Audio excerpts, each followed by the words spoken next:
عمر جب دنیا سے گئے تو 80 دینار کا قرضہ تھا، 22 لاکھ مربع میل کا حکمران، اور اپنے بیٹے سے کہنے لگے بیٹے کوشش کرنا تیرے خاندان والے مل کے میرا قرضہ اتار دے، میری قبر پہ بوجھ نہ رہے، اور اگر خاندان والے مدد نہ کریں تو میرے دوستوں سے بات کرنا، وہ مدد نہ کریں تو پھر علی سے بات کرنا۔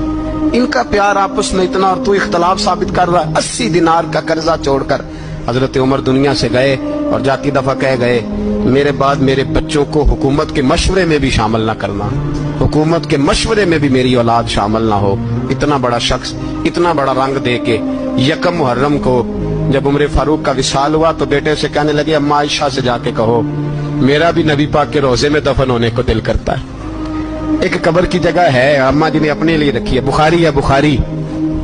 حضرت عائشہ کے پاس صاحبزادے گئے، کہنے لگے اماں جی عمر کو زخم لگ گیا ہے، حالت بڑی پریشانی والی ہے۔ وہ کہتے ہیں اگر اماں اجازت دیں۔ سید عائشہ رو پڑی، فرمانے لگی کہ اپنی قبر کی جگہ تو نہیں نہ کسی کو دیتا، پر عمر نے کمال